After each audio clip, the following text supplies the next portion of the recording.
Today, we're going to unpack a story that, honestly, it's not just a fascinating piece of design history. No, it's really a profound, and I'd say a pretty biting critique of modern tech ambition. Exactly. We're diving deep into the life and really the enduring legacy of Patricia Moore. She was a true pioneer of what we now call universal design. And her foundational career moment was built on this just incredibly daring 3-year sociological experiment. And we are framing this entire deep dive around a really provocative idea, almost a violent one in a way. Right, the idea that Moore's analog sacrifice, and we mean that literally giving up her youth and her identity through this physical immersion, was a necessary ethical intervention. It had to happen. It was required to, force some maturity onto the design community back in the 1970s. And by extension, to critique the often very narrow, very exclusionary tech culture that we are all still wrestling with today. Yeah, so for our sources, we have everything. We've got Moore's early journey, the physical, and I mean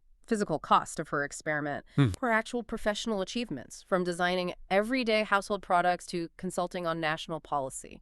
And crucially, we have this really sharp critique of venture capital and tech culture that, frankly, seems determined to ignore the very lessons she learned through just immense personal sacrifice. So the mission for us today is crystal clear. We want to understand how this one foundational act of radical empathy performed back in the industrial 1970s.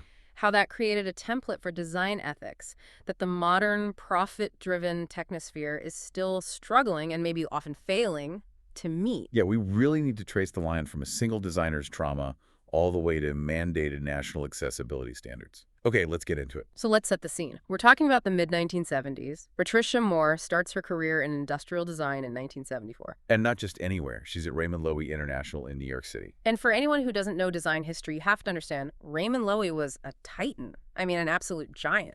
Oh, a giant. This was the powerhouse behind, well, everything. Streamlined locomotives, the Avanti automobile. And she was there right at the tail end of what she called the Mad Men era. And that context is so vital because it explains the environment she was trying to change. Absolutely. Raymond Loewy International, they didn't just design objects, they were designing the future of American consumerism. Get this, they even consulted with NASA on Skylab. Yep, including the design of the space toilet, which Moore has often, joked about when she discusses designing for really unusual requirements. Wow. But as impressive as all that was, the internal culture was deeply archaic. Right. And she was standing right in the middle of it. Moore was the only female designer in the entire New York office. The only one. She described the work environment as, and this is her word, brutal. It was just characterized by extreme crudeness and vulgarity. And you can almost feel the hostility when you read the anecdote she shared about her first birthday gift in that office. It is absolutely jaw-dropping. It is. She walked in, and on her drafting table, there was a pyramid of cucumbers. A pyramid of cucumbers. Topped with a book titled, A Cucumber as a Girl's Best Friend. It's unbelievable. It wasn't just, a crude joke. It was a deliberate institutional message. A message of dismissal, of inappropriate behavior. It was all aimed at enforcing that intense gender barrier.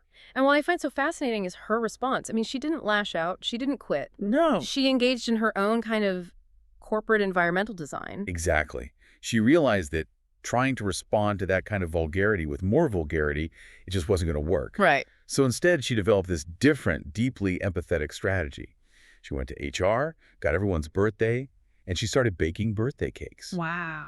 She reflected on it later, saying it's hard to hate a broad who brings you a birthday cake. It's a radical, non-confrontational design intervention. She's altering the social climate, forcing a human connection in this deeply dehumanizing place. And that small act, it just shows the core of her methodology right there. Empathy as leverage. That's a great point. Her empathy was a tool before it became a mandate. But the real professional catalyst, the thing that started this whole deep dive, wasn't the gender politics. No. It was observing the failure of the products they were designing, the failure to serve anyone outside their hyper-specific target audience. And her sensitivities were so rooted in her personal experience. She had lived with her grandparents growing up. So she saw it firsthand. Every day. She watched her arthritic grandmother struggle just to make a simple dinner, her hands aching. She saw her grandfather, who had lived his life in a chair with wheels after a World War I injury, just constantly battling an inaccessible world. So she's a designer looking at the reality of everyday life and seeing systemic design failure everywhere. Exactly. And she started questioning these really fundamental design choices. Like, why is a refrigerator door so heavy? Why is it designed only for an able-bodied man? Why are the controls placed at a height that only someone tall and agile can reach? And when she raised these questions about designs failing people with mobility issues or vision loss or any kind of functional limitation, she was just met with stunning indifference. The rejection was complete. Yeah. And it was repetitive.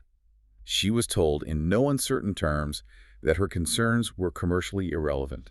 And the response from her senior colleagues was chillingly uniform. We don't design for those people. And that phrase, "we don't design for those people," that's the critical turning point. It's everything. Because Moore realized this wasn't just, a rude dismissal or a single poor design choice. This was a massive systemic failure. It was rooted in commercial elitism. She saw that the whole model was an elitist design. It intentionally disregarded huge segments of the population as not worth the effort. All based on commercial indifference. Their defined target audience was strictly and very narrowly middle-aged professional men. The implication is just staggering. If you weren't buying products every 5 years and you didn't fit that narrow demographic, you just didn't exist in the design calculus. Right. And Moore saw this moral void.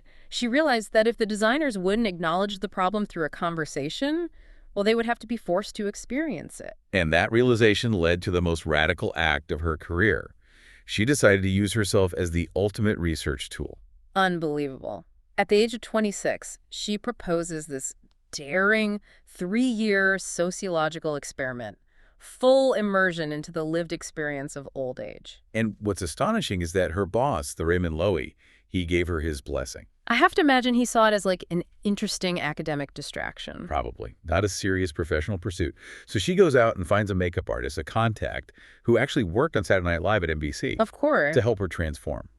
And her goal was methodological rigor. She needed to convincingly simulate the physical limitations of advanced age, not just, look like she was wearing a costume.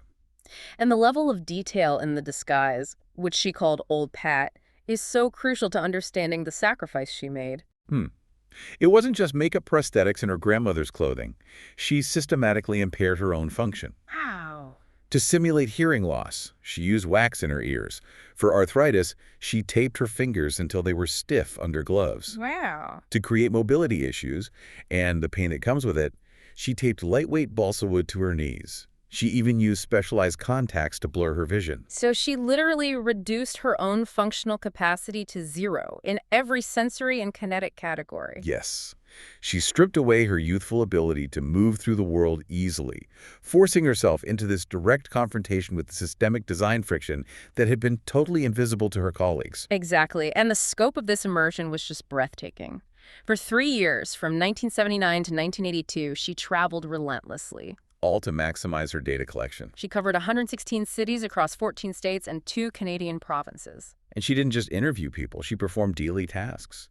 She used every conceivable mode of transportation. Local buses where timing is everything. Trains, planes. And yes, even hydrofoils.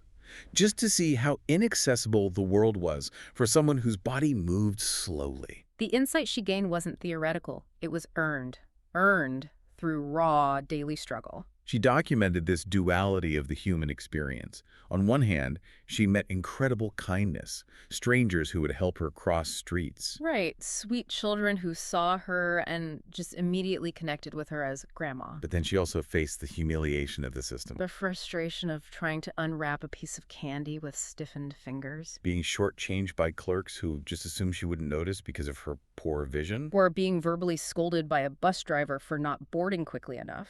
Because the late change timing was engineered for the quick and the agile. That constant friction. Yeah. It's exhausting. But the experiment carried an immense and truly catastrophic personal price that we just cannot understate. No, we can't.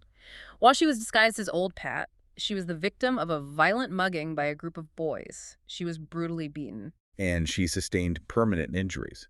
Injuries that later, tragically, robbed her of the ability to bear a child. That trauma. That is the core of the entire thesis of this deep dive. It is. It provided what's referred to as unparalleled ethical leverage.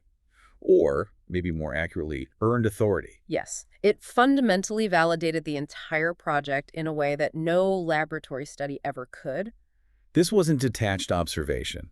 This showed that the failure of design and the systemic disregard for the vulnerable, these were not matters of minor inconvenience. They were matters of physical danger and lifelong consequence. That personal sacrifice is what gives her work such moral weight. It's everything. She published her findings in her 1985 book, Disguised, A True Story. And the goal was no longer just about gathering data. No, it was to compel the design community into a moral reckoning, using her own body as evidence of the cost of their negligence. And you see that weight in how the project was institutionalized.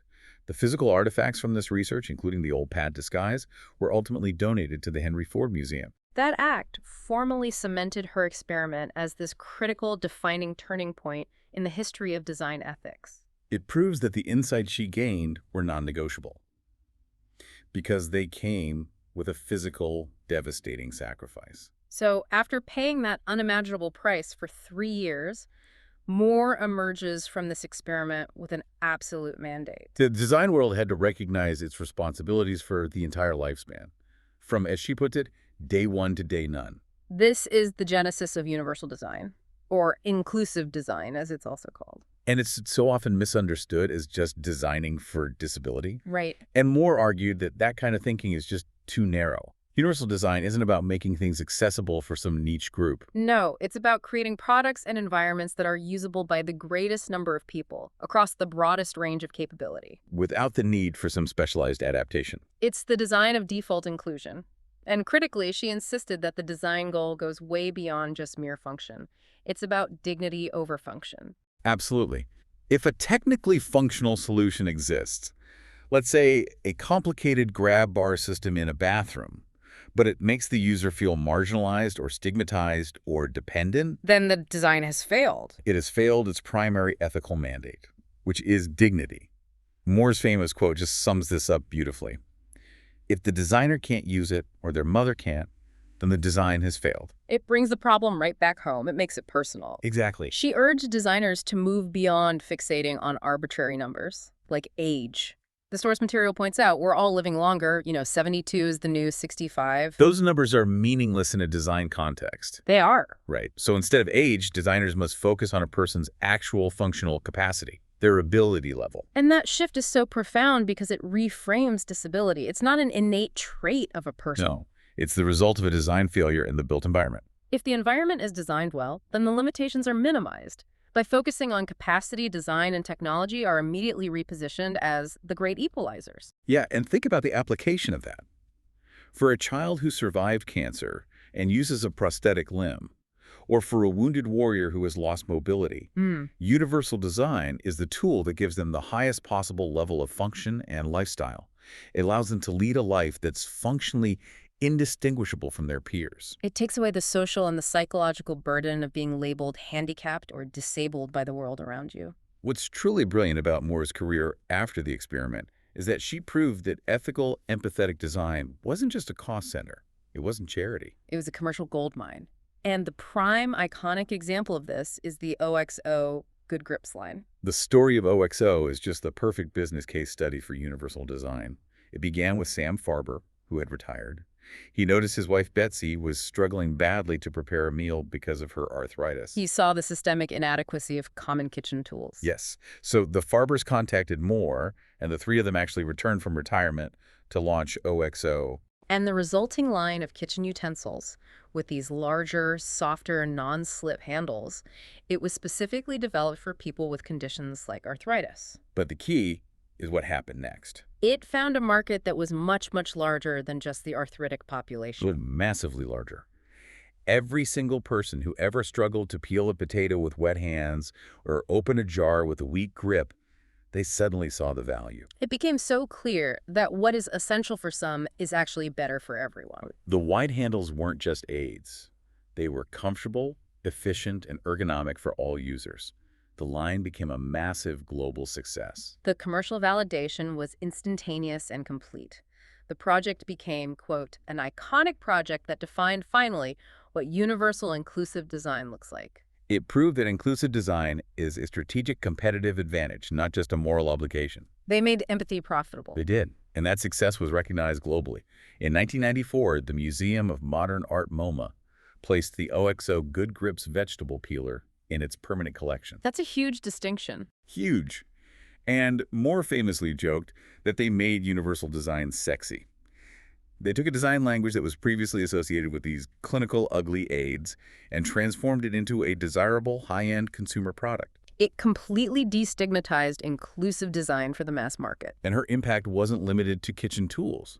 She was also involved in the development of dependent incontinence products. Which, similarly, found a much wider market. A much wider market among travelers, caregivers, people with temporary needs, way beyond the original target audience. There's also that incredibly poignant anecdote about her consulting with the legendary Julia Child. Yes. Child, the icon who defined modern American cooking, had always considered her kitchen in Cambridge to be, functionally the best in the world. But as Child developed severe arthritis, her kitchen, which was once her friend, it literally became a foe. She could no longer raise her arm above her shoulder to reach storage. She couldn't bend down past her knees to get things from lower cabinets. And this functional loss directly resulted in a loss of autonomy. She was forced into assisted living. Moore realized through this experience that the most critical design failures happen in the most intimate spaces. The inability to perform basic hygienic routines, bathing, showering, toileting, that is the primary driver for displacement and loss of autonomy. So the bath and toilet space, that's the true critical design focus. It is, because maintaining self-sufficiency there is vital to successful aging in place and avoiding that tragic reality of dying in place, which became so visible during the COVID-19 pandemic when seniors were isolated in facilities. Moore's influence, though, it didn't start at consumer products. Her mandate scaled immediately from a vegetable peeler to national policy. That's right. She was instrumental in helping draft parts of the Americans with Disabilities Act of 1990, the ADA. This is where her 3 years of sacrifice paid the largest societal dividend. Without a doubt. She was able to translate her rigorous, personal, and experiential research directly into mandatory federal standards. The ADA mandates inclusion in everything from public buildings to transportation. It fundamentally changed the landscape of the entire nation. But the way she advocated for this legislation is right out of her radical, empathetic playbook. She didn't just present data reports. No. She used what she called experiential advocacy on policymakers and designers who were skeptical about the cost or the necessity of these new standards. So what did she do? She forced them to feel the problem. Exactly. She would give lawmakers foggy contact lenses to simulate vision impairment, or she'd tape their hands until they were stiff and painful. And she made them navigate their own offices, their own government buildings under these simulated restrictions. Until they, quote, experienced the problems in the designs themselves. That is just brilliant. She created an immediate visceral understanding. They couldn't dismiss the data because they were living the data. Right. This forced compliance to be based on deep personal understanding, not just bureaucratic box checking. As she noted, as soon as they had experienced the problems in the designs themselves, they wanted to fix them. It ensured the law was internalized. It established inclusive design as a legal prerequisite and a powerful tool for preventive design. All to ensure future generations wouldn't suffer from the design failure she had documented. And she didn't stop at buildings. She applied these universal design principles to massive, complex public systems, the kind of infrastructure that truly dictates civic participation. Yes, she was the lead industrial designer for the Phoenix Light Rail system, which began operating in 2008. And she didn't just see it as transit, she championed it as the great equalizer. For those who couldn't see or those who needed mass transit to move about because they couldn't afford or operate a personal vehicle. Her influence spans so many significant municipal projects: the Honolulu Light Rail, SkyTrain, Valley Metro Rail. Her transportation design work ensures that these public systems are inherently designed for universal access, validating her core belief that design must weave the diversity of all peoples and places into this cohesive collaboration of equity and excellence. She's designing citizens, not just trains. The transition from that 1970s design elite to the modern tech world is, well, it's pretty striking. It is. If Moore was challenging the middle-aged professional man focus 4 decades ago, what's the parallel today? It's clearly the stock issue tech bro, right? Yeah. The affluent, able-bodied, highly educated, early adopter demographic that just dominates Silicon Valley and the venture capital ecosystem. The exclusion hasn't disappeared. It's just taken a more abstract and more digital form. Exactly. The exclusion has moved from physical products, like that heavy refrigerator door designed for a specific height and strength, to abstract, complex systems. Artificial intelligence models, algorithmic governance, digital interfaces. And the problem remains fundamentally the same. These systems are designed only for the profitable, narrow demographic, leaving vast populations vulnerable or completely unserved. And this environment is aggressively fueled by what our sources call hyper-short-termism. Hmm. The driving force is securing a fat valuation today and achieving near-term triple-digit returns for rapid exits.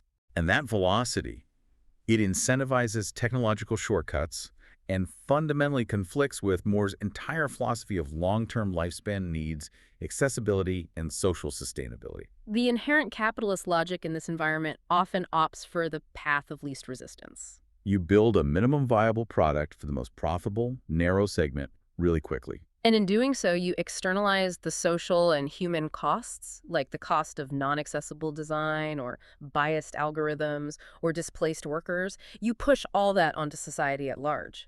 Which is the absolute antithesis of universal design. And this brings us directly to a blistering critique aimed squarely at the VC and founder communities. It captures this ethical void perfectly. Right. We're looking at this widely circulated talk by the technologist Maciej Czeglowski, who argues there's something very fishy about California capitalism. And this is where we need to be really careful to just report what the critique says without taking a side for you, the listener. Absolutely. Czeglowski's point is that investing has become the genteel occupation of our gentry, turning rich tech workers into these gentleman investors who decide, based on their own internal biases, which ideas are worth billions. So the financial goal shifts. He argues that companies are no longer pursuing profit or even revenue. Instead, the sole measure of success in this system becomes valuation, that magical number representing how much money they've convinced people to tell them they're worth. Often based on pure speculation and hype. It's an economy built on fantasy, he suggests. And that sense of disconnect between the valuation fantasy and real-world utility is what leads Czeglowski to draw this very striking, very hyperbolic comparison. It's a shocking comparison. He said, we had people like this back in Poland, except instead of venture capitalists, he called them central planners. Yeah. He argued that VCs, like those Soviet-era central planners, they allocate these vast amounts of money that doesn't belong to them. Genuinely believing they are changing the world for the better. Despite daily life in the communities they serve, bearing absolutely no relation to the shiny, beautiful world promised by the technology. He also targeted the sheer misguided ambition of it all. He argued that the current focus of these California central planners is entirely self-serving. It's focused on building space rockets and make themselves immortal. And he adds, I wish I was kidding. Yeah.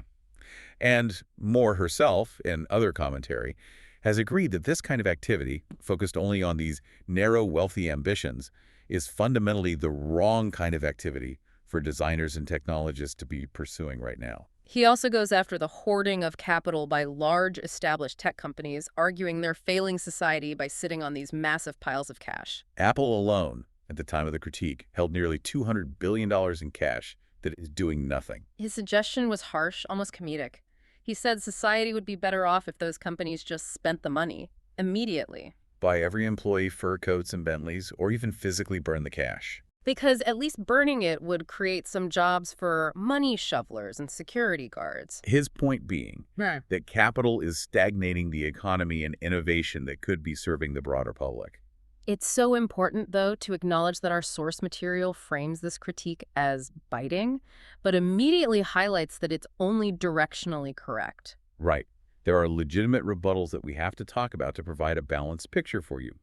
The sentiment that too much money is in the hands of too few people is widely accepted. But the comparison to communist central planning is, well, debatable. Very. The source material has strong counter-arguments. Many argue that the central planning comparison is ludicrous because VC capital is private. It's constrained by legal documents' expectations of fiduciary duty. Exactly. Unlike state-controlled funds from a totalitarian regime, they're investing with their own, or their clients', risk in mind, not state policy. And furthermore, others contend that the technology innovations VCs fund are creating wealth globally at unprecedented levels. They're lifting millions out of poverty, connecting billions of people. They argue investors are not buying pure fantasy. They're buying based on the probability of the expected value of future cash flow. Which is how capitalism fundamentally works. And regarding the hoarding of cash by giants like Apple, there's a strong counterargument that this is actually a shrewd, stabilizing strategy. These companies know their current profitability won't last forever. By holding massive cash reserves, they're diversifying resources to make huge, calculated R&D bets in new, complex markets, like the hypothesized iCar or major advancements in AR/VR. So it's long-term planning, not stagnation. Right. So you have this tension. On one side, the critique that this system prioritizes quick, narrow valuation. On the other, the argument that this is the very mechanism by which massive wealth-creating innovation occurs. But here's the core issue that connects right back to Patricia Moore. Regardless of the financial mechanics, the ethical vacuum remains. Exactly. The overall sentiment is that the tech community is so often focused on disruption and profit extraction over creating tools that build a resilient middle class or serve society universally. The hypothetical given in the source is stark. It says if it were cheaper for Uber to hypothetically hire drivers from Mexico and then force them to return to Mexico after their shifts to live and spend their money. Basically externalizing the cost of living and maintenance in high-cost U.S. cities. The investors would have gotten the ball rolling on that yesterday. That hypothetical just illustrates the ruthless efficiency of cost externalization, which is the exact opposite of Moore's universal design. Which seeks to internalize human dignity as a core design requirement. Her entire body of work, built on radical empathy, long-term dignity, and lifespan inclusion, it stands as the necessary human counterforce to this short-sighted ethical extraction. Moore's journey didn't just generate a few successful products. It helped solidify the foundations of modern design practices, specifically human-centered design, or HCD. And more acutely, empathic design. This was a monumental philosophical shift. The whole process moved away from the designer being the expert who dictates utility. To the user, the community, being recognized as the expert in their own environment.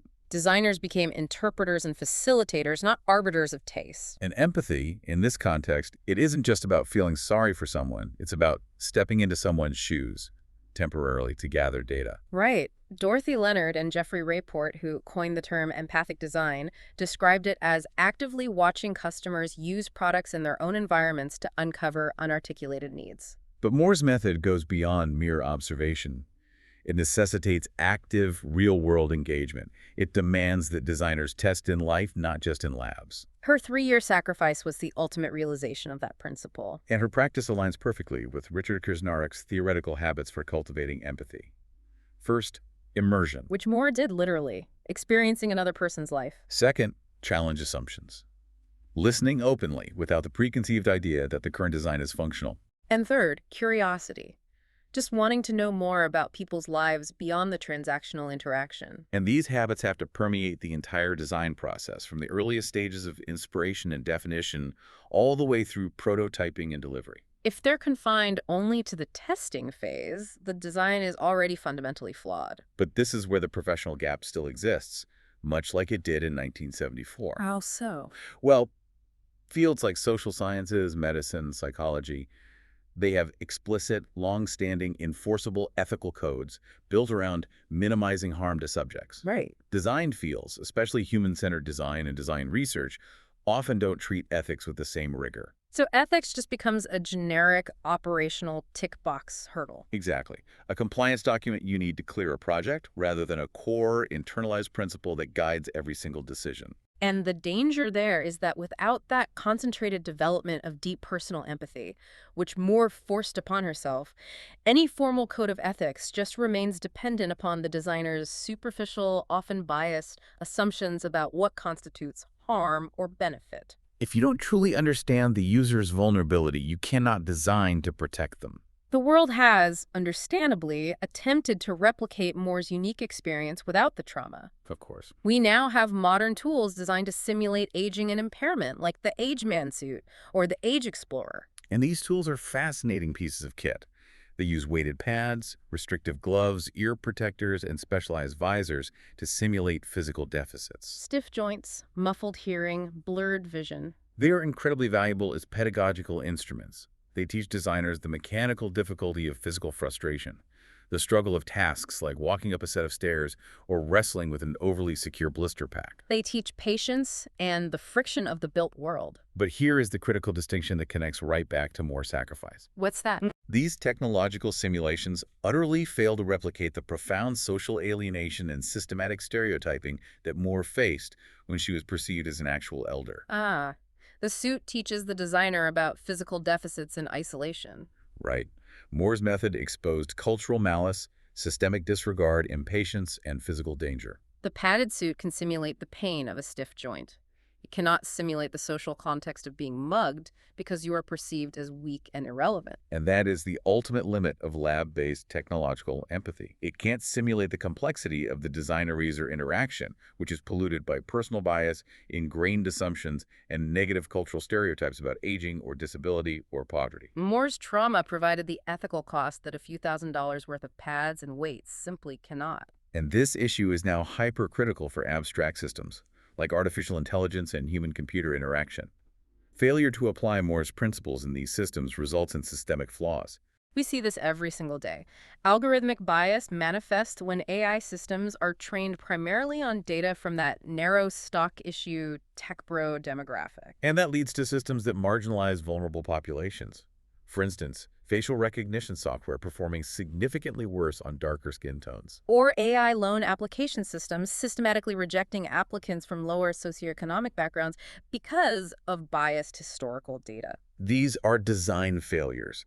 They are accessibility failures in digital interfaces and data models that exclude the very people Moore fought to include. This is why new, formal standards are emerging, like the IE standard for ethical considerations and emulated empathy in autonomous and intelligent systems. And the goal of these standards has to be to maximize human flourishing and protect users from bias and exploitation. It means ensuring that technology designed to be empathic isn't just a sophisticated new mechanism for exploiting user data or manipulating emotions for profit. It requires building Moore's sacrificial rigor right into the software development cycle. Moore's current work demonstrates that the mandate for design has moved far beyond, perfecting a kitchen utensil or a refrigerator door. Oh, way beyond. She sees the current design agenda as needing to address the most profound global societal issues imaginable. She believes design must play a powerful voice in mitigating massive global challenges: inequity, persistent poverty, hate, and war. And she's focused on how designers can create a more humane, dignified response for those displaced by violence and conflict. This is where she introduces the concept of forensic design. It's not just looking at a design that failed.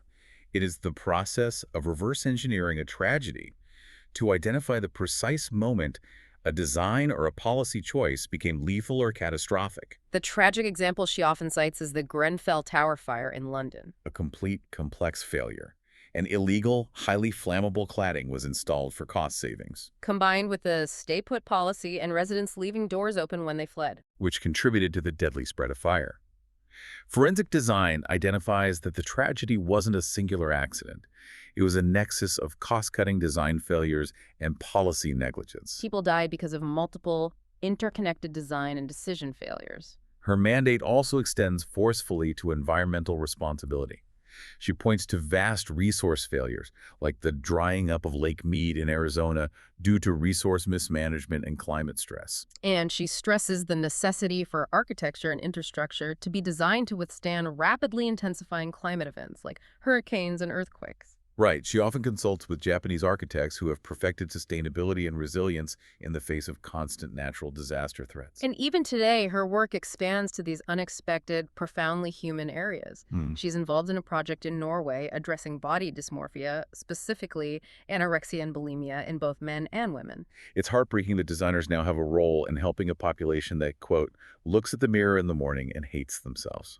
That project alone shows how universal design, which started with physical accessibility, now has to address psychological accessibility and the human need for self-acceptance. And finally, she has a major immediate concern for the United States: the preparedness to care for the aging boomer generation, which she calls the boomer tsunami. This is a design and a political failure in waiting. It is. She worries intensely about the high healthcare costs that will be incurred by younger working people, especially since healthcare in the U.S. is not a social service, but a very expensive profit center. If we don't design accessible, affordable, scalable housing and medical systems now, the cost of this coming demographic shift will be borne by the next generation. And it could potentially cripple the economy. Moore's enduring advice to students and young designers is the guiding principle of her life. It's simple and profound. Always combine your heart with your head to create the best solutions for all people by design. And then she adds, be bold, stay brave, and spread joy in the process. But she quickly shifts to the political necessity of design. She urges designers to get more political and quickly. She highlights a crucial systemic lack. There are simply not enough architects or designers in legislative bodies. And she argues that including that technical design expertise makes leadership more sensible, less prone to the kind of short-sighted, cost-externalizing decisions we saw in the Grenfell example. She often points out that basic healthcare legislation in the U.S. only started to gain traction when doctors and medical experts were finally included in the Senate alongside the lawyers and career politicians. Expertise has to be at the table. And finally, she stresses that success is not a solitary endeavor. Design change is never done alone. Designers must find comrades and build networks because the strength is in numbers. They have to meet negativity, vulgarity, and the big mouth bully, who is often, she reminds us, the most frightened person in the room. With love, kindness, and relentless progress, refusing to give in to negativity or cynicism. She reinforces that foundational idea that like-minded people coming together with a unified, human-centered agenda is the only thing that has ever fundamentally changed the world for the better. So we've explored how Patricia Moore's willingness to physically embody the user experience, a true sacrifice of her youth, her identity, and their physical well-being, provided the necessary moral and intellectual capital to force change in industrial design. She established universal design not just as a recommendation, but as an ethical and a commercial imperative for anyone serious about human flourishing. The enduring tension, though, is that the very principles she fought for, valuing long-term human dignity, social sustainability, inclusion, are exactly what the modern short-term valuation-driven tech world actively struggles with. Yeah, that hyper-short-term mindset of California capitalism so often consciously reverts back to the elitist design model she identified decades ago, trading human cost for financial velocity. Moore's original experiment required stepping into someone else's shoes for 3 years, sustaining immense personal trauma, just to understand exclusion and the consequences of neglect. So considering the increasing power, abstraction, and systemic bias of artificial intelligence and algorithmic decision-making today, here's the final thought for you to take away. What radical systemic sacrifice in terms of surrendered profit margins, reduced short-term velocity, a real commitment to long-term societal well-being? What sacrifice must the tech industry make today to prove that empathy is truly the process itself and not just a convenient marketing concept, before irreversible digital and social exclusion becomes the global standard? That is the profound question her legacy forces all of us to confront.